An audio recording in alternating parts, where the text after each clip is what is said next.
Hello, crypto boys and ghouls, and welcome back to the channel, Tales from the Cryptmancer, where we feature content on play-to-earn games on the blockchain, such as Splinterlands.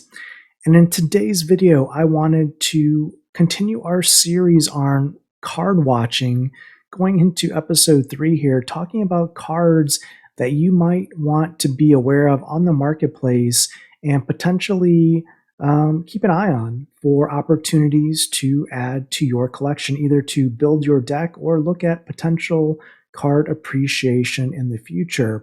Now, again, these videos are not financial advice, of course, but they are for informational purposes within Splinterlands. So let's hop into it. And specifically in this episode of Card Watching, what I want to talk about in relation to the card in question is the recently announced Rune Me.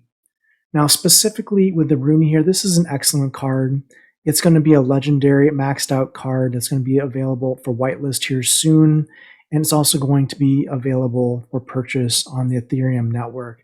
Now, the card itself in the game is excellent. A 6-mana neutral card with 4 melee damage, opportunity, true strike, reflection shield, and rebirth, with 1 armor and 5 health. Just a really, really solid legendary card that I'm sure is going to be seen getting a lot of use in Splinterlands here moving forward.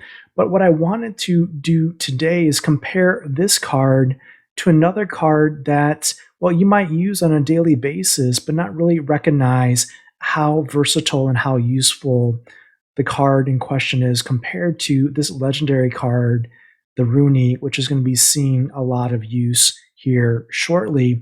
And the card that I want to talk about today specifically is the Chaos Legion card, the common card, the 6-mana Water Splinter Deep Lurker here. Now you can see the Deep Lurker here on the right-hand side compared next to the Rune Me here. The Deep Lurker has 5 melee damage, 4 speed, and 7 health. It also has opportunity, but it has a poison for additional damage and a supporting ability of demoralize. So when we compare the two cards side by side here, you can see they're both the same mana. Obviously, one is a water splinter and not a neutral. We can see that the Deep Lurker has a little bit of an edge in DPS because it has 5 melee damage, where the Rune Me has 4. The Rune Me has 1 speed, where the Deep Lurker has 4 speed. So the Deep Lurker is going to go faster with its opportunity attack, but it doesn't have True Strike. The Deep Lurker does not have True Strike, so it's possible that its attack could miss. Now, from a durability perspective, the Rune Me gets the nod here. It has 1 armor and 5 health with rebirth, so it's going to get a chance to resurrect itself, where the Deep Lurker just has a 7 health pool with no armor. Now, both of these cards have opportunity, which is key for the 6-mana point here. And you can see here the Deep Lurker has a little bit more damage potential with the poison in addition to the higher melee damage, but it has a chance to miss because it doesn't have True Strike. And for a supporting ability, it has Demoralize instead of something like Reflection Shield. Now, what we also see here, the difference between these two cards is, well, the Deep Lurker is a common card and the Rune Me is a legendary card. And we also see that the estimated price of the Rune Me per BCX with a whitelisted voucher purchase is going to be $30.72 per BCX, whereas the Deep Lurker is actually priced at 18 cents per BCX at the time of this video's recording. So there's definitely a cheaper cost associated to the Deep Lurker, not only on a per BCX basis, but also on a max card basis. And you can see they're fairly similar in usage between the two. Obviously, the Deep Lurker is limited, though, to the Water Splinter.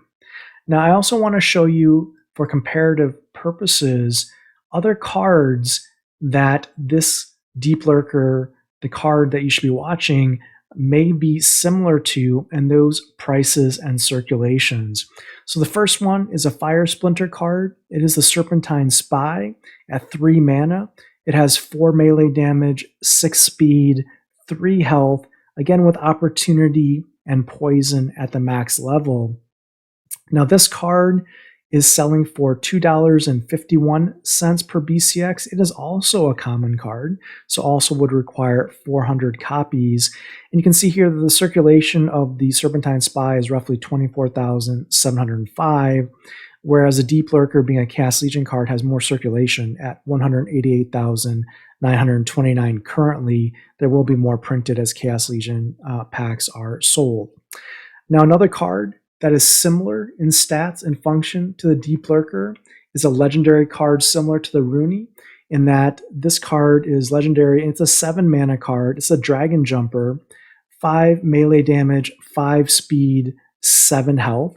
So very similar baseline stats and mana to the Deep Lurker. It has Flight, Opportunity, Snare, and Stun. And this particular card sells for $49.95 per BCX with only 2,268 in circulation. And the final card I want to compare to the Deep Lurker, again, is another common card. It's a reward card. It is a 9 mana Sandworm. So it has 7 melee damage, 4 speed, and 7 health. So very similar to the Deep Lurker from a stat perspective. Has a little bit more melee damage, but also has a little bit more mana cost. Now the Sandworm does not have Opportunity. It actually has Sneak, and it also has Snare and Piercing for its abilities. Now the Sandworm, I think, is an interesting comparison here because it is priced at 0.93 cents per BCX. It has probably a closer circulation, being a reward card, in that it has 126,654 cards in print, which is more in line with the magnitude of the Deep Lurker currently in print. Now, if, for example, the Deep Lurker, once Chaos Legion is sold out and goes out of print, if that Deep Lurker were to get priced in the range of the Sandworm, it would be roughly a 5x almost on the price potential appreciation of this card, with similar circulation, but not exactly the same circulation. So what does this mean is, well, one is it means you should probably be watching the Deep Lurker as a card to add to your current deck if it's not already in there, because, well, it's a great card and it also is in the same class or category as other great cards in the meta and proven cards such as the Serpentine Spy, Dragon Jumper, and Sandworm. And, you know, if it is something that could appreciate to the same value as a Sandworm, or maybe at some point to the point of a Serpentine Spy at $2.51 a BCX for a common, this card could pay some great dividends in the future. So again, something to consider here as you're looking at the launch of the Rune coming out here very shortly.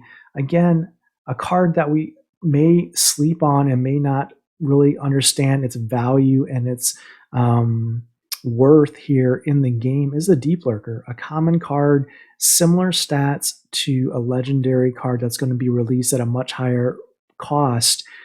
Certainly from a game perspective, the Deep Lurker is an excellent choice and one that you should probably keep an eye out for, not only currently, but in the future moving forward. So I hope this video has been informational for you as we look at the Rune, which will be coming out shortly into the game. And until next time, keep stacking those stats.